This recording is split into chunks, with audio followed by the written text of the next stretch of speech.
Good morning. So ಇವತ್ತಿನ ಒಂದು ವಿಡಿಯೋಸ್ದ ಇನ್ಫಾರ್ಮೇಷನಲ್ಲಿ union bank ರಿಕ್ವೈರ್ಮೆಂಟ್ನ ಒಂದು ಡೀಟೇಲ್ಸನ್ನು ತಿಳಿಸ್ಕೊಡ್ತೀನಿ. ಸೊ ಈ ಒಂದು ವಿಡಿಯೋಸ್ನ ಇನ್ಫಾರ್ಮೇಷನಲ್ಲಿ ನಾನು ನಿಮಗೆ ಯೂನಿಯನ್ ಬ್ಯಾಂಕ್ ರಿಕ್ವೈರ್ಮೆಂಟ್ ಆಗಿರ್ತಕ್ಕಂಥ ಟೋಟಲಿ 500 ವೇಕೆನ್ಸಿ ಬಗ್ಗೆ ಡೀಟೇಲ್ಸನ್ನು ತಿಳಿಸ್ಕೊಡ್ತೀನಿ. ಸೊ ಅದೇ ರೀತಿಯಾಗಿ ನಿಮಗೆ ಇಲ್ಲ ಬೇರೆ ಇನ್ಕ್ಲೂಡಿಂಗ್ ಆಗಿರ್ತಕ್ಕಂಥ ಎಲ್ಲ ಒಂದು ಡೀಟೇಲ್ಸನ್ನು ಕೂಡ ಇಲ್ಲಿ ಅವೈಲೇಬಲ್ ಆಗಿರುತ್ತೆ.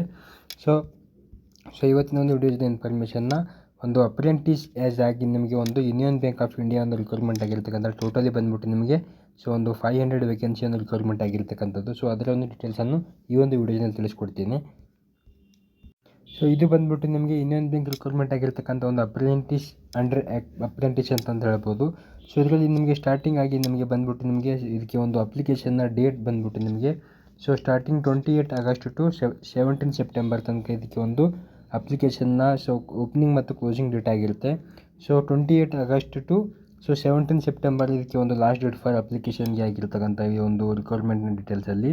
ಸೊ ಟೋಟಲ್ ವೇಕೆನ್ಸಿ ಬಂದುಬಿಟ್ಟು ನಿಮಗೆ ಇಲ್ಲಿ ಸ್ಟೇಟ್ ವೈಸ್ ಕೂಡ ಇಲ್ಲಿ ಡಿವೈಡ್ ಮಾಡಿದ್ದಾರೆ ಮತ್ತು ಕ್ಯಾಟಗರಿ ವೈಸ್ ಕೂಡ ಡಿವೈಡ್ ಆಗಿದೆ.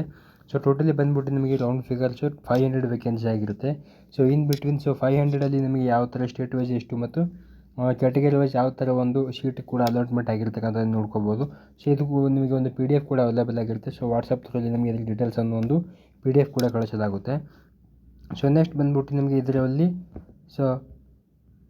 ಈ ಒಂದು ಇದರ ಎಕ್ಸಾಮ್ನ ಒಂದು ರಿಕ್ವೈರ್ಮೆಂಟ್ನ ಒಂದು ಏಜ್ ಲಿಮಿಟ್ ಎಷ್ಟಾಗಿರುತ್ತೆ ಅಂದರೆ ಇದರಲ್ಲಿ ನೀವು ನೋಡ್ಬೋದು. ಮಿನಿಮಮ್ ಏಜ್ ಬಂದುಬಿಟ್ಟು ನಿಮಗೆ 20 ಏಜ್ ಆಗಿರುತ್ತೆ minimum. As well as maximum ಬಂದುಬಿಟ್ಟು ನಿಮಗೆ 28 ಏಜ್ ಆಗಿರುತ್ತೆ. ಬಟ್ ಇದರಲ್ಲಿ ಕೂಡ ನಿಮಗೆ ಏಜ್ ರಿಲ್ಯಾಕ್ಸೇಷನ್ ಕೂಡ ಡಿಪೆಂಡ್ಸ್ ಅಪಾನ್ ಒಂದು ಕ್ಯಾಟಗರಿ ವೈಸ್ ಇದು ಕೂಡ ಏಜ್ ರಿಲ್ಯಾಕ್ಸೇಷನ್ ಕೂಡ ಅವೈಲೇಬಲ್ ಆಗಿರುತ್ತೆ. ಸೊ ನೆಕ್ಸ್ಟ್ ಬಂದುಬಿಟ್ಟು ನಿಮಗೆ ಒಂದು ಎಜುಕೇಷನ್ ಕ್ವಾಲಿಫಿಕೇಷನ್ ಲೈಕ್ ದಟ್ ಒಂದು ಯಾವ ಒಂದು ಕ್ವಾಲಿಫೈಡ್ ಇದಕ್ಕೆ ಕೇಳಿರ್ತಾರೆ ಅಂದರೆ graduation from a recognised university. So ಯಾಕೆ ಬಂದರೆ ನಿಮಗೆ 17 ಸೆಪ್ಟೆಂಬರ್ ತನಕ ಒಂದು ಲಾಸ್ಟ್ ಡೇಟ್ ನೋಟಿಫಿಕೇಷನ್ ಆಗಿರ್ತಕ್ಕಂಥ ಒಂದು ಇದರದ ಒಂದು ರಿಕ್ವೈರ್ಮೆಂಟ್ನ ಅಕಾರ್ಡಿಂಗ್ ಟು 17 ಸೆಪ್ಟೆಂಬರಿಂದ ಒಂದು ಯಾವುದೇ ಒಂದು ಯೂನಿವರ್ಸಿಟಿ ಕಡೆಯಿಂದ ಒಂದು ರಿಕಗ್ನೈಸ್ಡ್ ಯೂನಿವರ್ಸಿಟಿಯಿಂದ ಒಂದು ಗ್ರ್ಯಾಜುಯೇಷನ್ ಮಾತ್ರ ಇದಕ್ಕೆ ಒಂದು ಎಲಿಜಿಬಲ್ ಕ್ರಿಟೇರಿಯಾ ಆಗಿರ್ತಕ್ಕಂಥದ್ದು. ಸೊ ಇದಕ್ಕೆ ಯಾವ ರೀತಿ ಒಂದು ಸ್ಟೈಪೆಂಡ್ ಆಗಿರುತ್ತೆ, ಯಾವ ರೀತಿ ಒಂದು ಸ್ಯಾಲ್ರಿ ಒಂದು ಇದಕ್ಕೆ ಒಂದು ಕ್ರೆಡಿಟ್ ಮಾಡಲಾಗುತ್ತೆ ಅಂದರೆ ಇದಕ್ಕೆ ನಿಮಗೆ ಬಂದುಬಿಟ್ಟು ನಿಮಗೆ 15,000 ರೂಪೀಸ್ ಫಾರ್ ಸ್ಟೈಪೆಂಡ್ ಆಗಿ ನಿಮಗೆ ಒಂದು ಸ್ಯಾಲ್ರಿ ಪ್ಯಾಕೇಜಲ್ಲಿ ನಿಮಗೆ ಬೆನಿಫಿಟ್ ಆಗಿ ಕೂಡ ಕೊಡಲಾಗುತ್ತೆ. ಮತ್ತು ಇದಕ್ಕೆ ಒಂದು ಟ್ರೈನಿಂಗ್ ಕೂಡ ನಿಮಗೆ ಒಂದು ಬ್ಯಾಂಕಿಂಗ್ನ ಪ್ರಾಕ್ಟೀಸ್ ನಿಮ್ಗೆ ಕೊಡಲಾಗಿರುತ್ತೆ. ಸೊ ನೆಕ್ಸ್ಟ್ ಬಂದುಬಿಟ್ಟು ನಿಮಗೆ ಒಂದು ಆನ್ಲೈನ್ ಟೆಸ್ಟ್ ಎಕ್ಸಿಕ್ಯೂಟಿವ್. ಯಾವ ಥರ ಒಂದು ಎಕ್ಸಾಮ್ನ ಟೆಸ್ಟ್ ಮಾಡ್ತಾರೆ, ಯಾವ ಥರ ಒಂದು ನಿಮಗೆ ಆನ್ಲೈನ್ ಟೆಸ್ಟ್ ಎಕ್ಸಾಮ್ಗೆ ಒಂದು ಕಂಡಕ್ಟ್ ಮಾಡಲಾಗುತ್ತೆ. ಅದರ ಸಿಲೆಬಸ್ ಏನನ್ನೋದು ಕೂಡ ಒಂದು ನೆಕ್ಸ್ಟ್ ವಿಡಿಯೋಸ್ನ ಕೂಡ ತಿಳಿಸ್ಕೊಡ್ತೀನಿ. ಇದರಲ್ಲಿ ನಿಮಗೆ ಶಾರ್ಟಾಗಿ ಕೂಡ ನಿಮಗೆ ಯಾವ ಥರ ಕೊಟ್ಟಿದ್ದಾರೆ, ಎಷ್ಟು ಮಾರ್ಕ್ಸು ಎಷ್ಟು ಟಫ್ ಕ್ವಶನ್ಸ್ ಆಗಿರ್ತಕ್ಕಂಥದ್ದು ನೋಡ್ಕೋಬೋದು.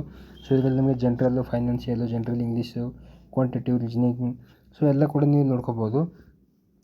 ನೆಕ್ಸ್ಟ್ ಬಂದುಬಿಟ್ಟು ನಿಮಗೆ ಲೋಕಲ್ ಲ್ಯಾಂಗ್ವೇಜ್ ಲೈಕ್ ದಟ್ ಒಂದು ಯಾವ ಒಂದು ಸ್ಟೇಟಲ್ಲಿ ನೀವು ಅಪ್ಲೈ ಮಾಡಿರ್ತೀರೋ ಆ ಒಂದು ಸ್ಟೇಟ್ನ ಒಂದು ಲೋಕಲ್ ಲ್ಯಾಂಗ್ವೇಜ್ ಕೂಡ ನೀವು ಅಲ್ಲಿ ತಿಳಿಯಬೇಕಾಗಿರ್ತಕ್ಕಂಥದ್ದು. ನೆಕ್ಸ್ಟ್ ಬಂದುಬಿಟ್ಟು ನಿಮಗೆ ಇದೊಂದು ಆನ್ಲೈನ್ ಅಪ್ಲಿಕೇಶನ್ ಆಗಿರುತ್ತೆ. ಬಟ್ ಇದೊಂದು ಅಪ್ಲಿಕೇಶನ್ ಕೂಡ ನಿಮಗೆ ನೋಡ್ಬೋದು. ನೆಕ್ಸ್ಟ್ ಬಂದುಬಿಟ್ಟು ನಿಮಗೆ ಈ ಒಂದು ಅಪ್ಲಿಕೇಶನ್ನ ಒಂದು ಎಕ್ಸಾಮಿನೇಷನ್ ಫೀ ಎಷ್ಟಾಗಿರುತ್ತೆ ಇದು ಕೂಡ ನೀವು ನೋಡ್ಬೋದು. ಇದು ಒಂದು ನಾನ್ ರಿಫಂಡಬಲ್ ಫೀಸ್ ಕೂಡ ಇಲ್ಲಿ ಒಂದು ಪೇ ಮಾಡಬೇಕಾಗಿರ್ತಕ್ಕಂಥದ್ದು. ಜನರಲ್ ಕ್ಯಾಟಗರಿ ಮತ್ತು OBC ಅಭ್ಯರ್ಥಿಗಳಿಗೆ 800 ಪ್ಲಸ್ GST ಆಗಿರ್ತಕ್ಕಂಥದ್ದು. ನೆಕ್ಸ್ಟ್ ಬಂದುಬಿಟ್ಟು ನಿಮಗೆ ಆಲ್ ಫಿಮೇಲ್ ಕ್ಯಾಂಡಿಡೇಟ್ಸ್ಗಳಿಗೆ 600 ಪ್ಲಸ್ GST. SC ST ಕೂಡ same like that 600 GST. PWD ಮಾತ್ರ ಅಭ್ಯರ್ಥಿಗಳಿಗೆ 400 ಪ್ಲಸ್ GST. ಇದು ಒಂದು ಡಿವೈಡಿಂಗ್ ಆಗಿರ್ತಕ್ಕಂಥ ಒಂದು ಎಕ್ಸಾಮ್ನ ಒಂದು ಅಪ್ಲಿಕೇಶನ್ ಫೀಸ್ ಕೂಡ ಇಲ್ಲಿ ನೀವು ಪೇ ಮಾಡಬೇಕಿರ್ತಕ್ಕಂಥದ್ದು. ಈ ಒಂದು ವಿಡಿಯೋಸ್ನ ಇನ್ಫಾರ್ಮೇಷನಲ್ಲಿ ಇಷ್ಟೇ ಆಗಿರುತ್ತೆ. ಇದರ ಬಗ್ಗೆ ನಿಮಗೆ ಡೀಟೇಲ್ಸ್ ಆಗಿ ನೆಕ್ಸ್ಟ್ ಈ ಒಂದು ಅಪ್ಲಿಕೇಶನ್ ಕ್ಲೋಸ್ ಆದಮೇಲೆ ಇದರ ಒಂದು ಸಿಲೆಬಸ್ ಯಾವ ಥರ ಇರುತ್ತೆ ಮತ್ತು ಕ್ವಶನ್ ಪೇಪರು ಒಂದು ಟೆಸ್ಟ್ ಎಕ್ಸಾಮ್ನ ಒಂದು ಯಾವ ಥರ ಒಂದು ಕಂಡಕ್ಟ್ ಮಾಡಲಾಗುತ್ತೆ, ಯಾವ ಒಂದು ಡೇಟಲ್ಲಿ ಎಕ್ಸಾಮ್ ನಡೆಸಕ್ಕಂಥದ್ದನ್ನು ತಿಳಿಸ್ಕೊಡ್ತೀನಿ. ಇವತ್ತಿನ ಒಂದು ವಿಡಿಯೋಸ್ನ ಒಂದು ರಿಕ್ವೈರ್ಮೆಂಟ್ ಬಗ್ಗೆ ಮಾತ್ರ ಒಂದು ನೋಟಿಫಿಕೇಷನ್ ಆಗಿರ್ತಕ್ಕಂಥದ್ದು.